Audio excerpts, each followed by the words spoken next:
my name is Nathan Phail'liff, and I'm the studio art director at Ready at Dawn. And yeah, I'm excited to be here at View. Let's talk a little bit about your studio. You guys have made a lot of different types of games. Has there been like a connection point in what you guys choose to do over the years? Probably the only connection point is kind of just finding what is the next thing that excites us. The interesting thing is, like, almost every single game we've made has not only jumped genres, but styles and IPs.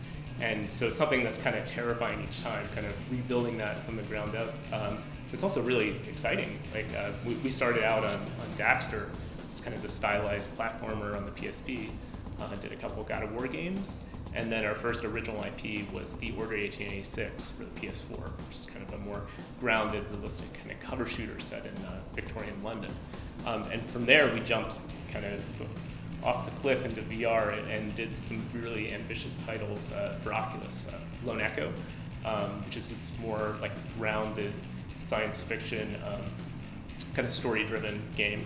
And then Echo Arena, which is this fast-paced, competitive, social and kind of multiplayer team sport.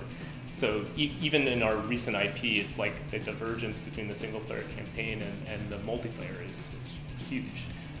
And so that's something that I find really exciting working in the studio, is being able to try all these different game genres, styles, and really just find, what is the next thing we're most excited about.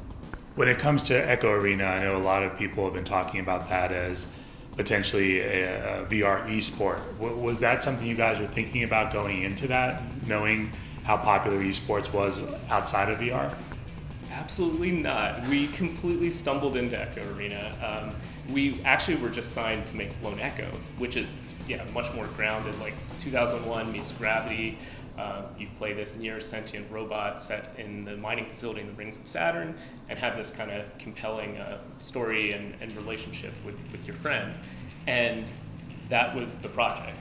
And halfway through the project, we had a game jam week, and two of the gameplay leads on the project just whipped up this competitive multiplayer game in like a week.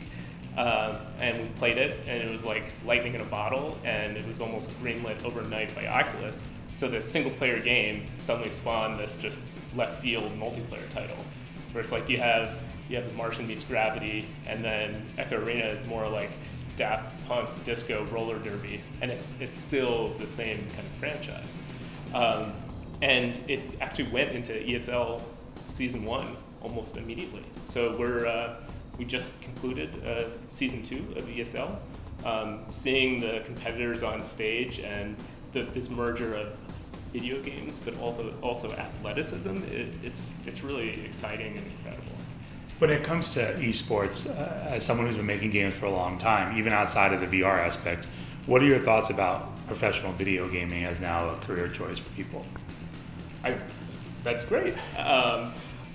But having worked in video games, I never actually considered a professional game career as a player myself. But I mean, it's exciting that not only are people finding that as a career avenue, but the fan base for esports is incredible.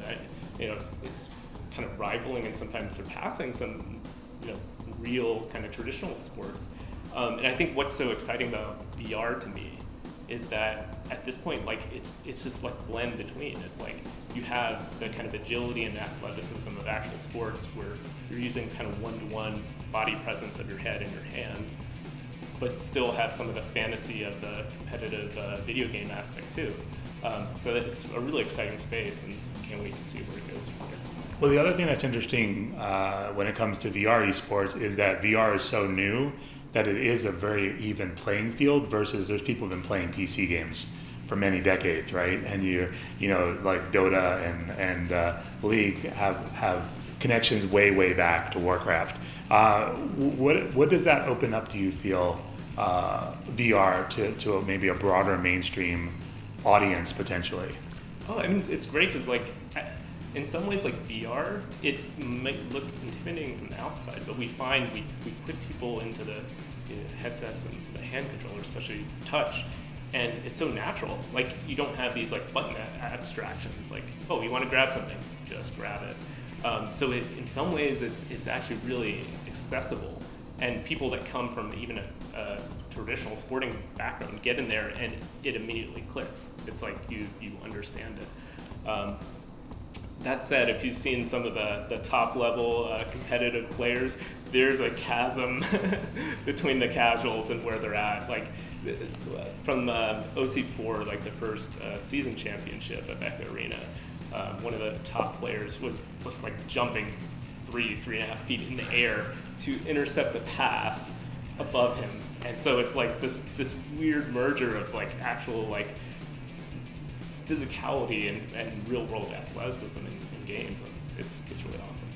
One thing about your game, both single player and multiplayer, what were the challenges of dealing with that zero-G aspect and not having people get sick in VR?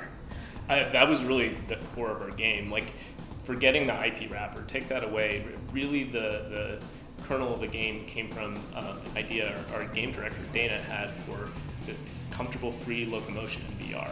And his background's kind of interesting in that he is maybe not extremely susceptible to motion sickness, but sort of in the mid-range category. But he was really excited about where the technology was going in VR. And so he wanted to find a way of using kind of the current generation of hardware that gave you freedom and kind of the joy of movement, but not at the expense of comfort. And so that was something that early on, we had, but the game actually started before the touch controllers came out.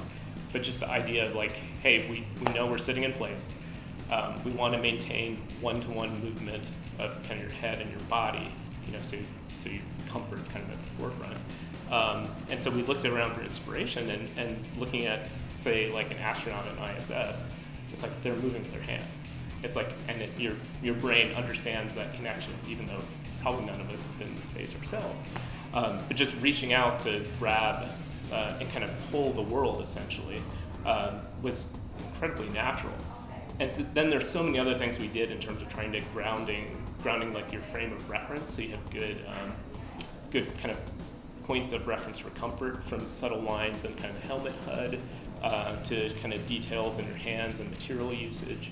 All these things we'd intensely focus test to really see what gave more kind of like comfort to people as they're kind of moving around in these really kind of agile environments. In some ways, the mind not knowing zero-G was probably a benefit, because when you try to replicate walking in VR, it doesn't work because you immediately know you're not moving.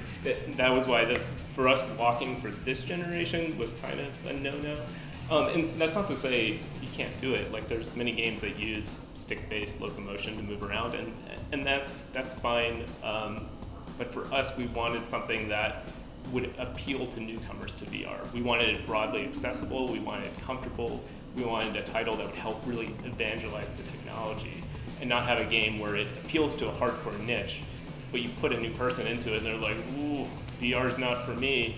And you kind of lost someone for probably years, right? And so we kind of felt a responsibility as well as developers to make a game that's not only appealing, but kind of sets off the light bulbs of where VR is and really brings kind of a bigger audience to this space.